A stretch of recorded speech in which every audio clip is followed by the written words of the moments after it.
This is Commander Locknor from the People's Media, and today I have with me some representatives from the Iridium Wing. Why don't you guys give me a roll call? Okay, hi, this is Commander Wintercharm. I am Commander Talem. I am Commander Vikrander Sul. And I'm Commander Epic Bubble. Great, thank you very much. So let's get started. How about a little bit of backstory? How did the Iridium Wing form? So, Iridium Wing formed when a certain explorer was coming home from the bubble and, out of from a deep space exploration mission. He was out of contact with the rest of humanity for about 6 months and was interdicted on his way in and actually had his ship destroyed. And Iridium Wing was formed because we value our explorers and we really think that, no one should have to go through the trauma of having to eject from their ship with precious exploration data on board. Now, do you belong to a particular power? Perhaps a system that you are based out of?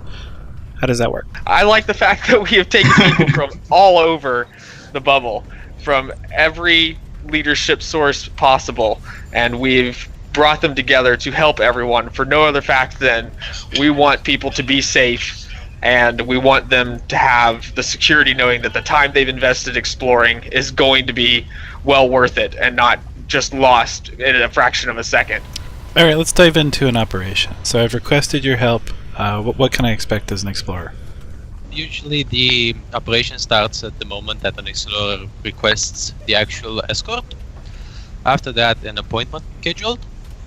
And after we make contact with the explorer, we split ourselves in 3 wings: Alpha, Beta, and Charlie. Alpha wing is usually tasked with keeping up with the explorer, keeping safe at all times, and avoiding interdictions.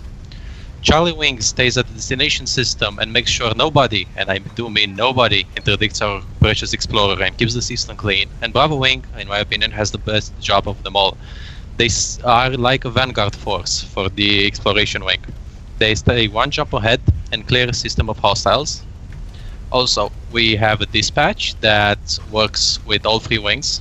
They have to coordinate around 20 commanders, and they all have to do exactly what they're supposed to do and stay in line. That's a pretty impressive amount of firepower to bring to bear. I think I would feel completely safe. Do you guys have any high-profile clients? I've heard of this commander who's taken his Imperial Eagle out to Beagle Point, I think for the 2nd time. Have you talked with him? We have actually gotten in touch with him, and we will be bringing him home when he nears the bubble. I'm sure the folks coming home from distant worlds exploration would be interested in your services. How are you going to handle all that? Yeah, we have about 80 pilots right now in Iridium Wing, and that number is expected to grow to about 100 to 120 by the time the distant worlds expedition comes home, and we should be able to escort everyone. That's a tall order, but we will make it work. Now that you guys have been operating for a little bit, you got any good stories? Lost anyone? The closest call we had was on my first mission, where we had actually one of our escorts get way too close to his sun and fry himself out. Yeah. I think there was also one point where an explorer nearly boosted into a station. There are some things we cannot protect you from. What kind of ships does everyone fly? Every class you can think of, we have a very large selection of corvettes that do escorting, and typically the corvettes end up escorting the explorer themselves since they have the slowest jump range. But we've had just about every ship you could possibly name as an escort. I was going to say, one of the more interesting ones is our fuel cow, if someone wants to talk about that. Yes, let's talk about the fuel cow, please. Yeah. A lot of times whenever the explorers have been coming in, they've been coming in from the direction where there's a very large brown dwarf desert in between the central core and the bubble area. And so that was whenever we've needed the fuel cow the most, is whenever we're going to have to cross that brown dwarf desert. And the way it works is our ships have about a 10 to 15 light year jump range because they are combat equipped. We don't go for the jump range explorers go for, but our guarantee is we'll do it slower but safer. I know people can get back into the bubble quicker if they really want to, but then they have to worry about interdictions.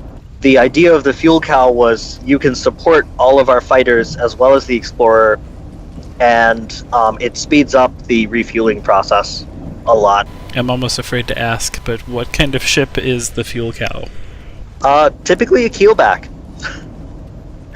Of all things, yeah, we found a use for it. So, Yeah. congratulations. And yeah, we have some fuel rats on Iridium Wing's member roster, so they often help out. Since Iridium Wing is neutral, we allow people to be part of other groups, and so that has never been a problem. We don't really have a conflict with anyone. As long as you don't mess with our explorers, we don't really mind.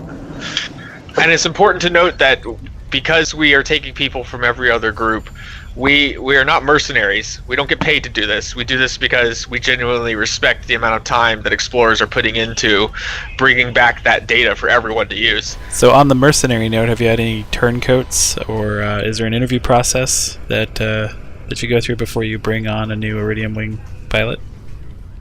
Yeah, so to a degree, we check some kill-on-sight lists, and we talk to a few people in various groups and get an idea of who the commander is, what their personality is like, and then we let them in. And then when we are training them, we really watch closely to see how these commanders are working with others, how well they get along, and we never take more than one new commander on a mission.